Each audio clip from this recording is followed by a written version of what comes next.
Welcome back. This is Praxis 5581-5081, whichever is your state code. There's also 5089, so it just depends on what test you're preparing for. I find that the information doesn't change much. Come study with me. This is Module 8. Go on to the next slide.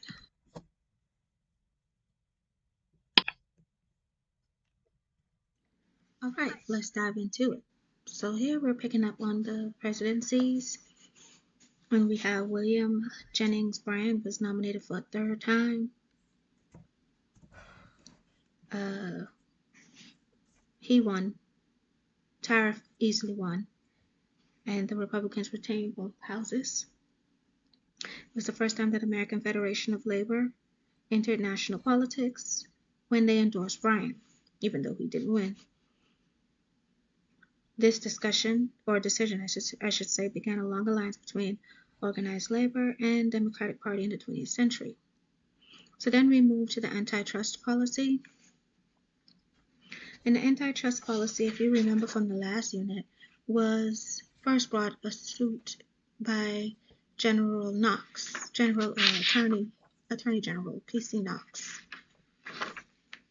But the idea was it's pursuing anti-monopoly law enforcement, and Taft chose as his Attorney General George Wickersham, who brought 44 indictments in the antitrust suits. So back when I first introduced it, the Attorney General at the time was P.C. Knox from 1853 to 1921. But then we switched to 1858 to 1936.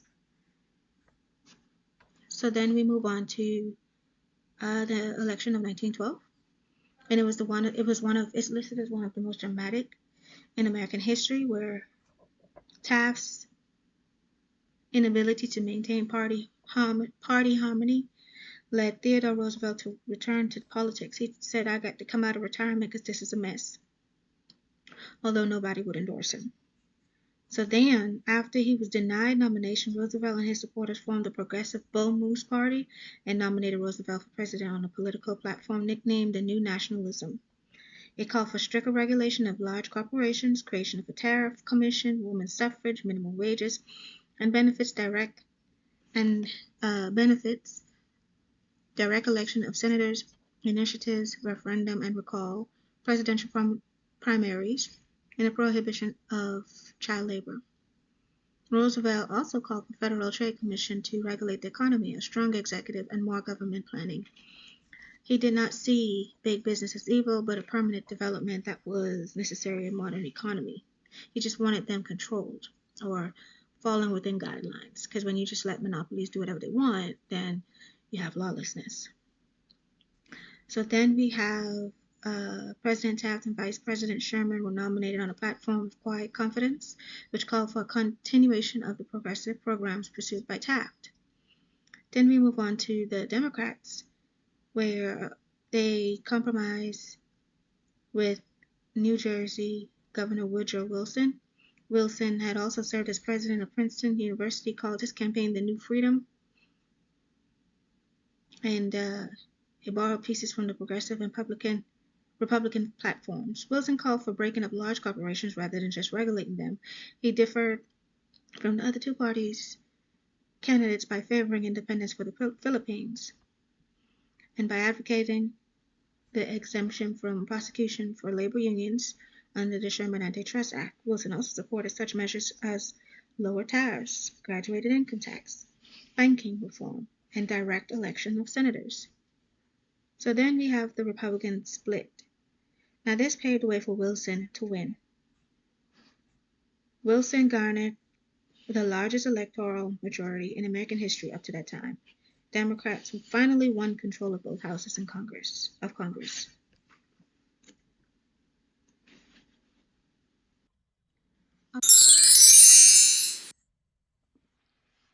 All right, more on presidencies. So now we have, just before the outbreak of war in 1914, President Wilson was working hard to promote the progressive agenda. He started, well, not started, he worked on lowering tariff under the Underwood-Simmons Act in 1913. He worked on the 16th Amendment, which was a graduated income tax in 1913. The 17th Amendment, direct election of senators in 1913.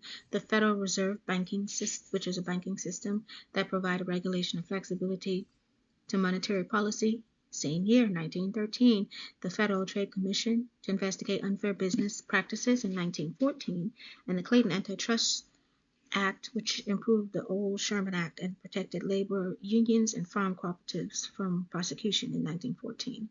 He had other goals as well, such as the protection of children in the workforce under the Keating-Owen Act in 1916, credit reform for agriculture, under the Federal Farm Loan Act in 1916, and an independent tariff commission in 1916 came later. By the end of his presidency, there was a new freedom, new nationalism that was worked into government philosophy of regulation, order, and standardization in interest of an increasingly diverse nation. As we were growing, they were learning and altering and adding as they saw fit to form our country that we so enjoy today.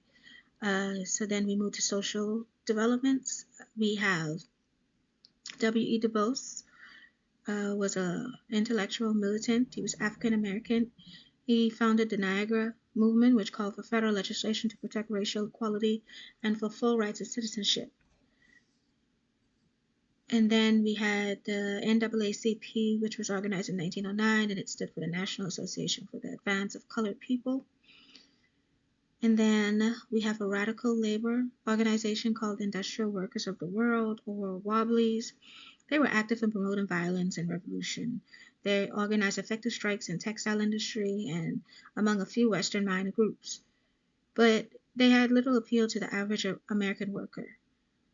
After the Red Scare of 1919, the government worked to smash the IWW and deported many of its immigrant leaders and members. So finally, we have the big stick theme. And what it was President Taft sought to avoid military intervention in Latin America. So he replaced policies, the big stick policies, with the dollar diplomacy and the expectation that American financial investments would encourage economic, social, and political stability. It would later be proved an illusion. Wilson also urged President Huerta, which was the Mexican president at the time, to hold democratic elections and adopt a constitutional government. But of course he refused, and then we invaded Mexico with troops at the Veracruz in 1914. And a second invasion came in northern Mexico in 1916.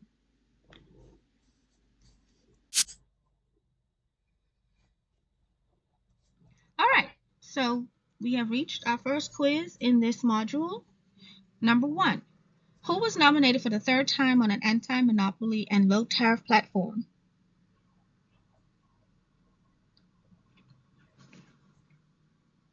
That would be William Jennings Bryan. It just seemed like he was having a hard time being successful as he was campaigning. Number 2, who tied their name or title for the first time with the endorsement of Bryan, which began a long alliance between organized labor and Democratic Party in the 20th century?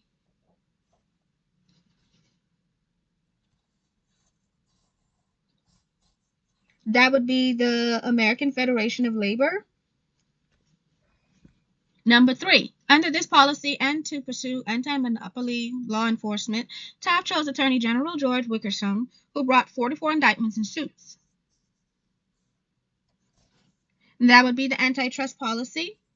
You can remember the antitrust policy has had several attorney generals who were using this policy to go after big businesses.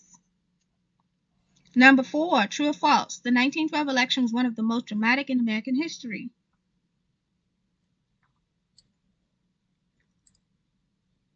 This is true. Number 5, true or false? Because President Taft was able to maintain party harmony, Theodore Roosevelt did not need to return to politics. Rather, he became a consultant.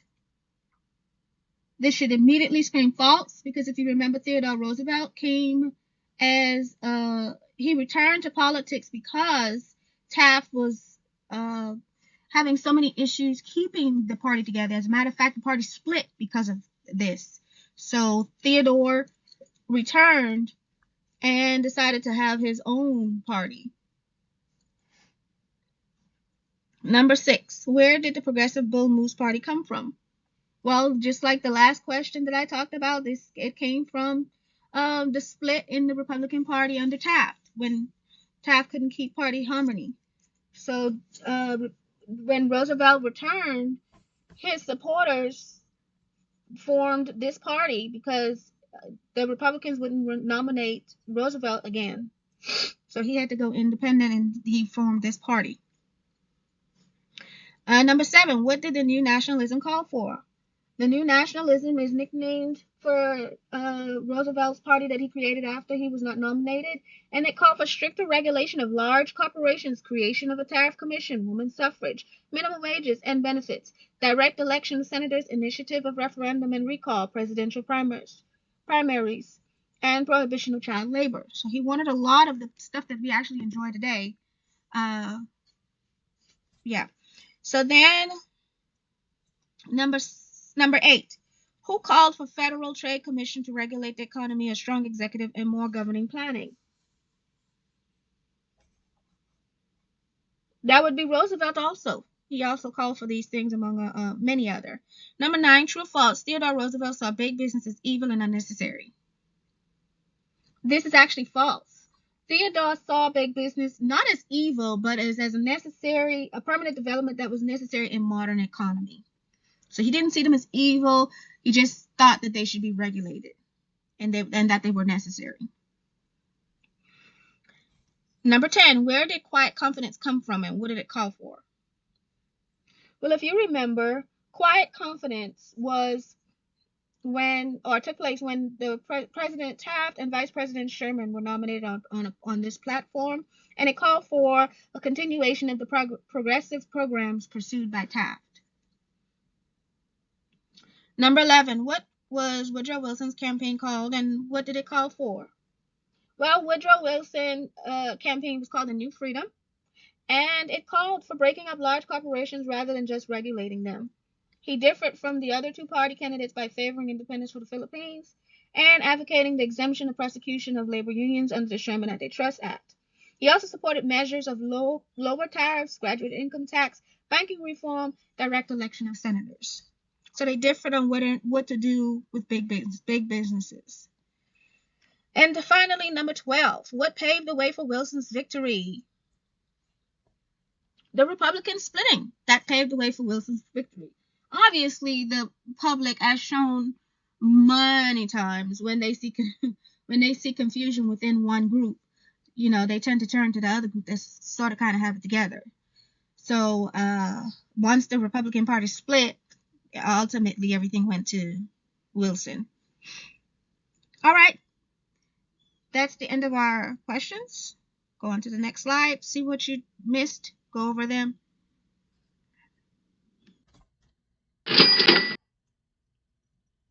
All right, the second half of the quiz. I'm going to dive right into it. Number 13. True or false? President Wilson was able to achieve much of the progressive agenda prior to World War I. This is true. There was actually a lot of the progressive agendas that he was able to accomplish. Number 14. What is the Underwood-Simmons Act of 1913 under Wilson's progressive agenda?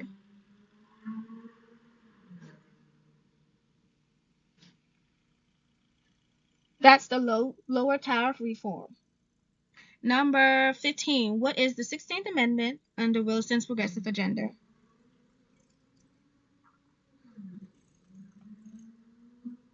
And that would be the graduated income tax. This number 16. What is the 17th Amendment under Wilson's progressive agenda? And that would be the direct election of senators. And as you can see, a lot of the things he he campaigned for, he was accomplishing.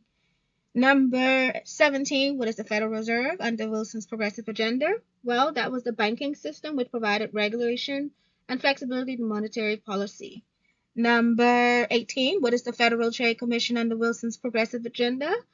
The Federal Trade Commission was to investigate unfair business practices. Number 19, what is the Clayton Antitrust under Wilson's progressive agenda? Well, that was used to improve the old Sherman Act and protecting labor unions and farm cooperatives from prosecution. Remember, we discussed Sherman Act on multiple occasions, which designed to break up large corporations.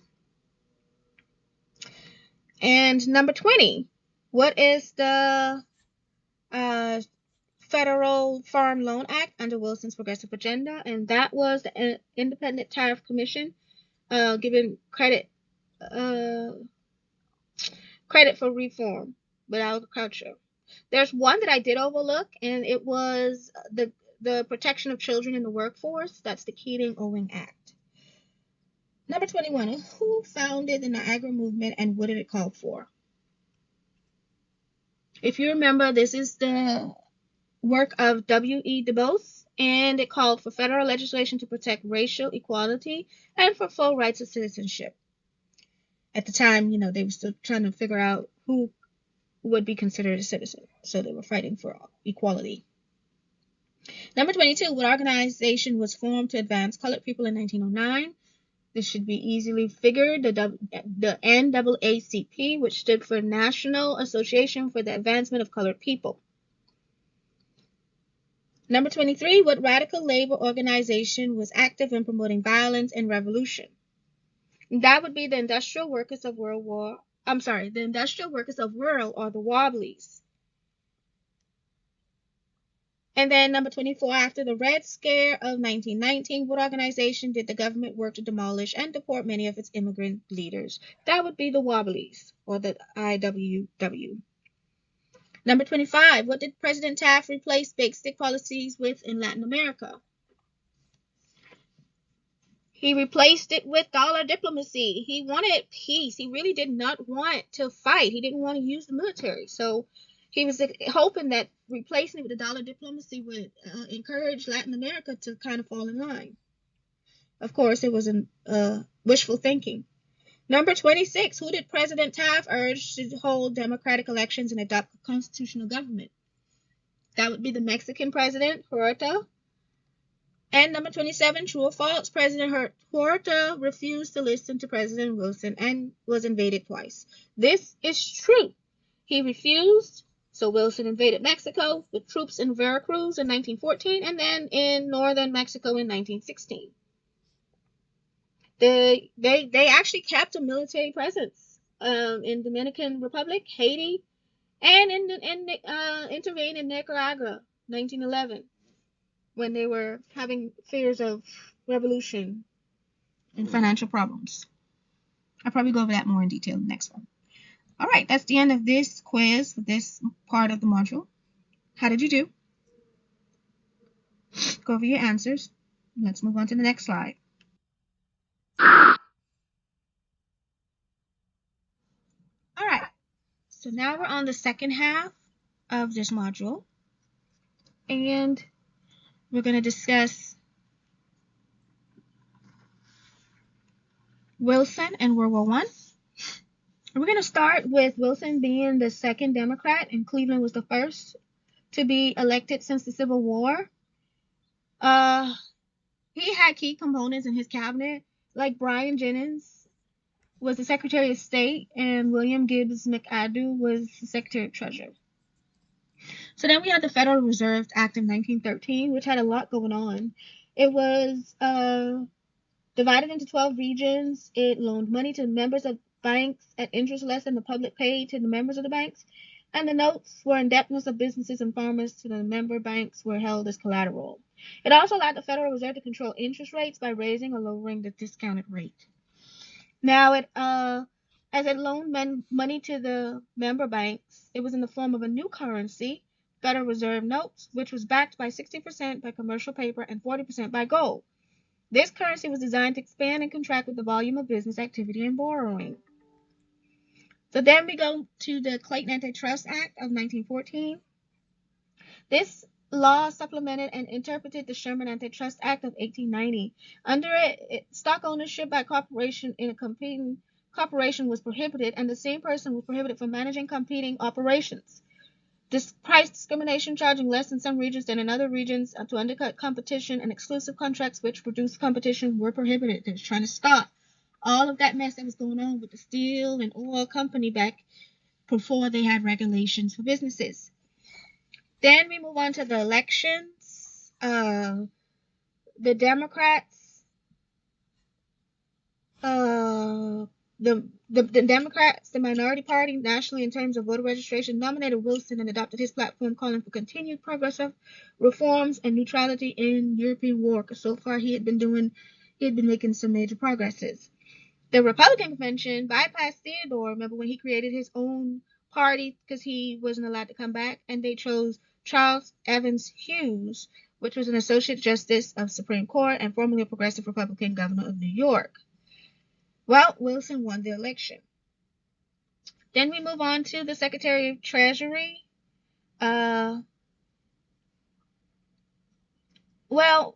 what you should know from here is that Treasury Secretary William McAdoo and General Albert S. Burleson segregated workers in some parts of their departments with no obligation from Wilson. So Wilson allowed this to happen and didn't stop it. While the blacks and whites protested, especially black leader W. E. Du Bois, who supported Wilson. Wilson opposed immigration restrictions and vetoed literacy tests for immigrants, but in 1907, Congress overrode a similar veto. So then we move on to Wilson's basic premise. He promised a more moral foreign policy than that of his predecessors. He denounced imperialism, dollar diplomacy, and advocated the advancement of democratic capitalist governments throughout the world. He signaled his repudiation of task dollar diplomacy by withdrawing American involvement in the Six Power Loan Consortium of China. Then we see American Marines landing in Nicaragua to maintain order, and an American financial expert had taken control of Customs Station. Then we see Wilson administration kept the Marines in Nicaragua and negotiated the Bryan-Camarillo Treaty of 1914, which gave the United States an option to build a canal through the country. You remember they always have an agenda. Now, claiming that political anarchy existed in Haiti, Wilson sent Marines in 1915 and imposed a treaty making the country a protectorate with American control of its finances and constabulary. The Marines remained until 1934. Then we see in 1916, Wilson sent Marines to Dominican Republic to stop a civil war and establish a military government under an American naval commander.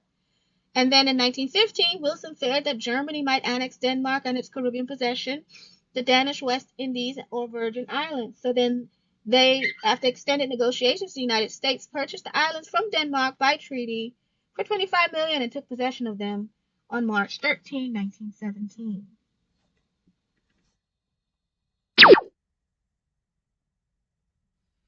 All right. So now we're moving to right before the war. We or actually you can look at it as the road to the war. How did we lead up to that? So first, war broke out in Europe. Wilson decided to issue a proclamation of American neutrality on August 4th, 1914. Now, the goal was originally for, like I said in the previous clip, that America was originally saying I was staying out of it. And so he issued the proclamation of neutrality. The value of American trade with Central Powers fell from $169 million in 1914 to almost nothing in 1916, but trade with the Allies rose from $825 million to $3.2 billion during the same period. So basically, the Allies were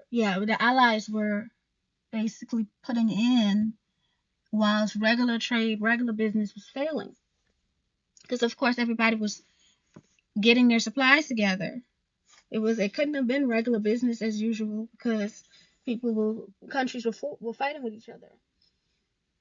In addition, the British and French had borrowed about $3.25 billion from American sources. By 1917, the United States had become a major supplier of Allied munitions, food, and raw materials. So, even though America was saying I'm going to stay out of it. They were bankrolling off of everything other countries needed. Then the sinking of the British liner Lusitania off the coast of Ireland on May 7, 1915, with the loss of 1,198 lives, including 128 Americans, brought strong protest from Wilson. Secretary of State Bryan, who believed Americans should stay off belligerent ships, resigned rather than insist on questionable neutral rights, and was replaced by Robert Lansing. So when they shouldn't have been on the ship, people were still saying, oh, we should go to war. Then we have the House Gray Memorandum, and which took place in early 1915. Wilson sent his friend and advisor, Colonel Edward M. House. He was supposed to offer American mediation in the war to try to bring peace, but he was not successful. He returned again in a year to propose that Wilson call a peace conference. If Germany refused to attend or was uncooperative at the conference, the United States could enter the war. On the Allied side, an agreement was set to that effect, and it's called the House Gray Memorandum, and it was signed by the British Foreign Secretary, Sir Edward Grey, on February 22nd, 1916. So the goal of this document was to try to bring about peace. And if they did not get peace, then Americans would enter the war. In an address to Congress on January 22nd, 1917, Wilson made his last offer to serve as a neutral mediator. He proposed a peace without victory, based not on a balance of power, but on community of power. I mean, he was doing everything to not have to expand the war any further. But then Germany announced on January 31, 1917, that it would sink all ships belligerent or neutral without warning in a large war zone off the coast of the Allied nations in the Eastern Atlantic and the Mediterranean. Of course, America couldn't take that threat lightly, so Wilson broke diplomatic relations with Germany on February 3rd, and then during February and March, several American merchant ships were sunk by submarines. So it was clear where we were heading at this point. There was just no way of coming back from that. Now, at this time, of course, the British were looking for Americans to join the war, and they intercepted a secret message from the German Foreign Secretary, Arthur Zimmermann, to the German minister in Mexico, and turned it over to the United States. Now, what this message is, this is very important, because in this message, Germany was trying to get Mexico to back them up if they were to go to war, because of course Mexico is right below the United States. So if they could hit America from below, and they were thinking, they were just trying to get all the help they can get. So it says the Germans proposed that in the event of war between the United States and Germany, Mexico attacked the United States. And then, to sweeten the deal, Germany said after the war, the lost territories such as Texas, New Mexico, and Arizona will be returned to Mexico. When the telegram was released, of course, the public was backing Wilson on we had to go to war, and a declaration of war against Germany was signed by Wilson on April 6th.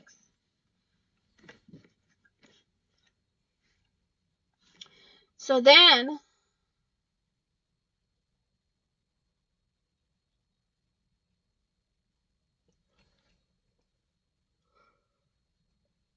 the Germans were working towards Paris in 1918. And then they started their fighting from there.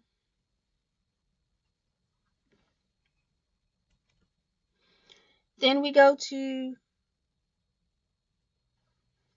a number of volunteer organizations sprang up around the country to search for draft dodgers, enforce the sale of bonds, and report any opinion or conversations considered suspicious, because they were afraid that spies were going to be helping the Germans. Such groups publicly humiliated people accused of not buying war bonds and persecuted, beat, and sometimes killed people of German descent. The anti-German and anti-subversive war hysteria in the United States far exceeded similar public moods in Britain and France during the war. So people were punishing others just for any kind of German association.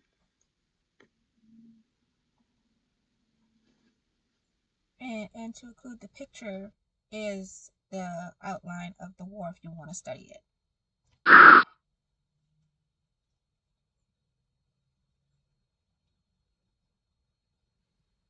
All right, so we've reached the part where we get into the quiz. So let's dive into it. Number 1. Who was the second Democrat selected president since the Civil War? That would be Woodrow Wilson. And the first was Cleveland. Number 2. What law divided the nation into 12 regions, placing a Federal Reserve Bank in each region? That would be the Federal Reserve Act of 1913. Number 3. True or false? The Federal Reserve banks loaned money to member banks at interest rates higher than the public. That would be false. They loaned them money at interest rates lower than the public.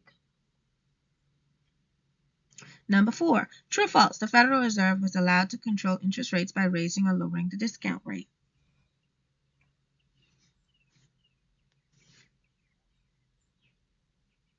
This is true.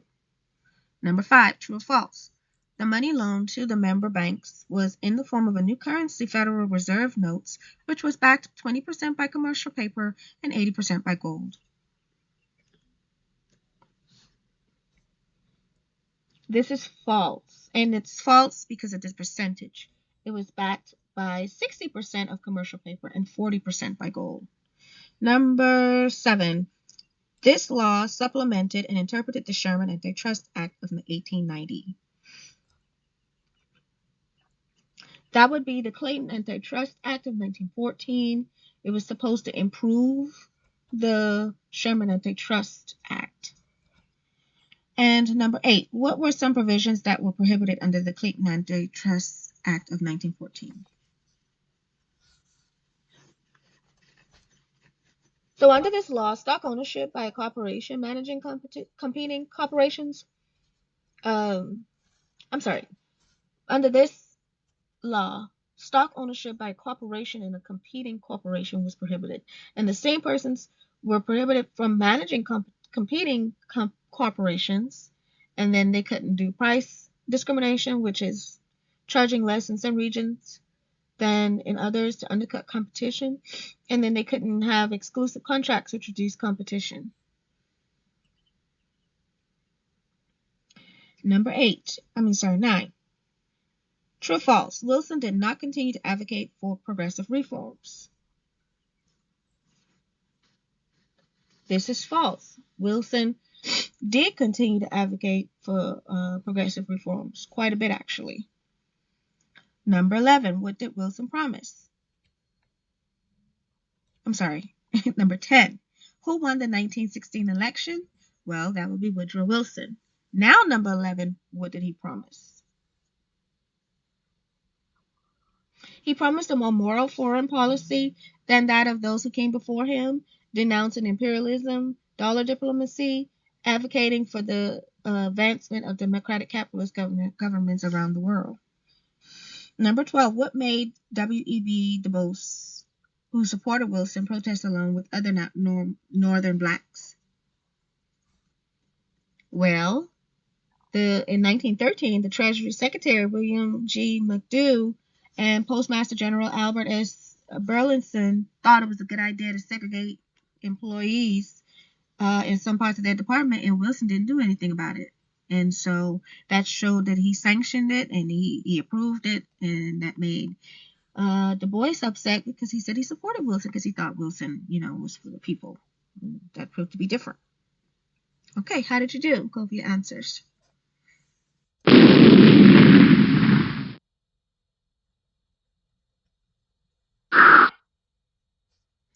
next part of the quiz, number 13. How did Wilson show his feelings of the task dollar diplomacy?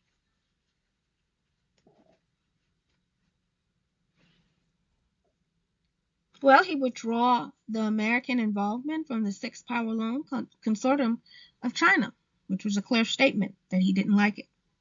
Number 14. Why were American Marines sent to Nicaragua in 1912? They were there to maintain order, and an American financial expert had taken control of the customs station. Number 15. What treaty gave the United States the option to build a canal through Nicaragua? That would be the Bryan-Cameron Treaty of 1914. Number 16.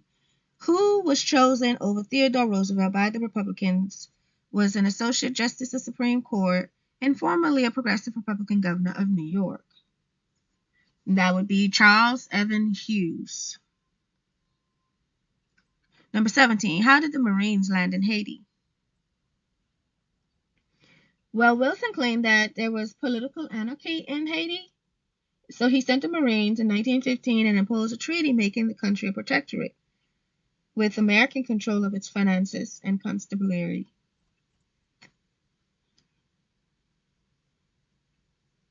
And number 18. How did the Marines land in the Dominican Republic?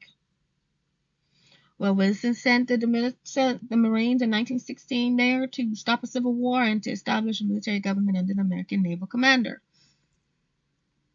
Number 19. What action did the United States take after fearing that Germany might annex Denmark and its Caribbean possession?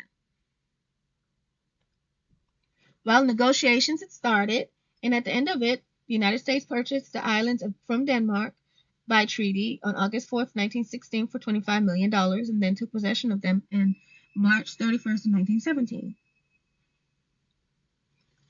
Number 20. When World War I broke out, what did Wilson issue on August 4th, 1914? He issued a proclamation of American neutrality, because at first, we were neutral. We were not looking to enter the war on anybody's side. We were just looking to be the peacemaker. Number 21. True or false? During World War I, the British and Germany had borrowed about $3.25 billion from American sources by 1917. Well, this should be easy for you to answer, because this is obviously false. We were not helping Germany, because Germany was the enemy. So that's how you can easily spot that this was false. It was the British and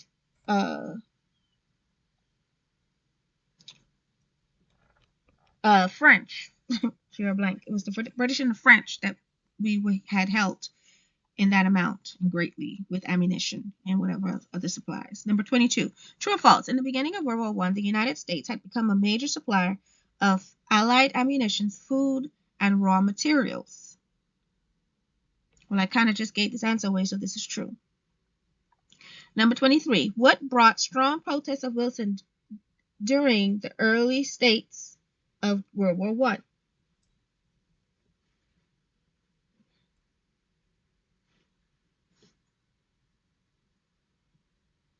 Well, the sinking of the British liner Lusitania off the coast of Ireland on May 7, 1915. There was 1,198 lives lost, which was all equally terrible, but the main thing was 128 of those lives were Americans. So, of course, the ideal thing is to want revenge. Number 24, true or false? Secretary of State Bryan advocated for Americans staying off belligerent ships. This is true. Because obviously at this time, everybody, like I said, we was on neutral grounds. So if you just got Americans on these ships and they're dying due to the casualty of the ship they're on fighting in the active war, and we trying to stay neutral, then the more people we lose, the more it's going to pull us in. And so obviously they were advocating for them to stay out of it, stay off the ships. Number 25. This allows the United States to enter the war on the Allied side if Germany refused to agree to peace at the conference. This would be the House Gray Memorandum, because at this time, again, we were still trying to be the peacemaker.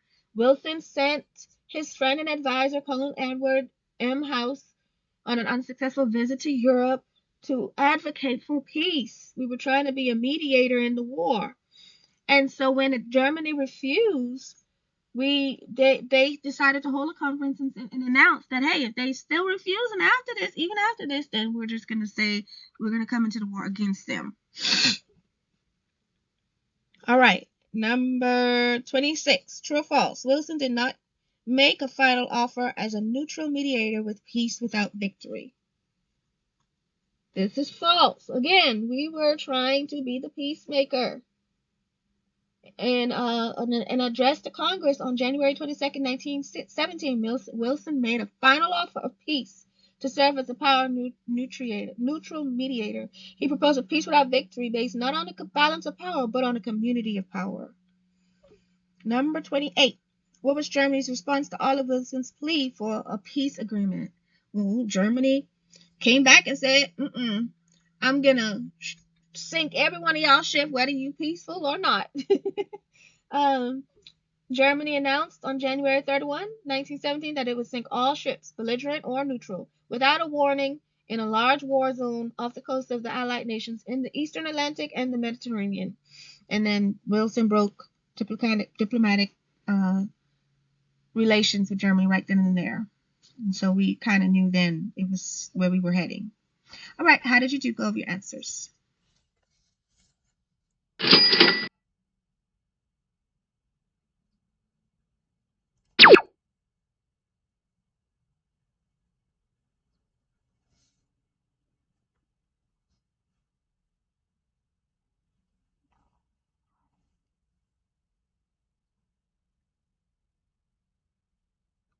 Why did Wilson break diplomatic relations with Germany? Well, because of the sinking of the ship, and then they announced that they were going to sink ships whether you were belligerent or neutral. That announcement said that they were not really going to agree to peace.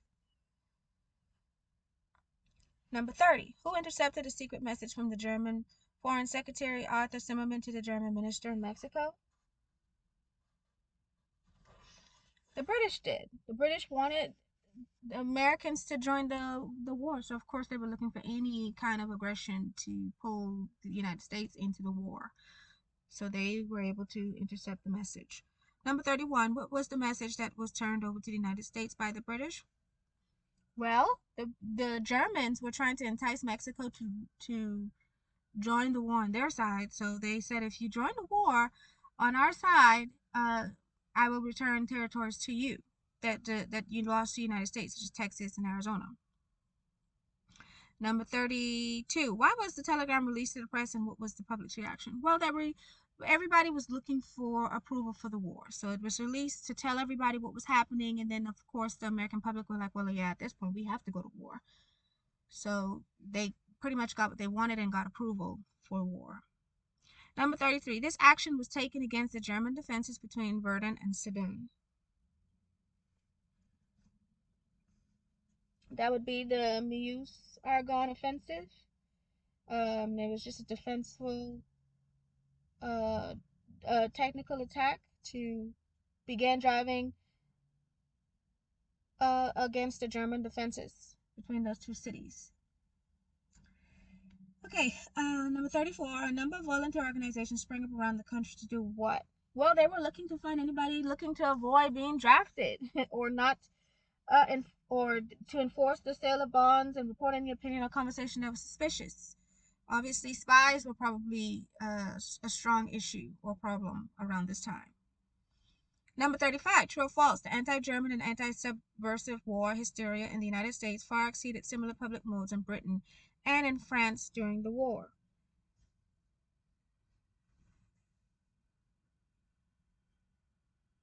This is true. Go over your answers. How did you do?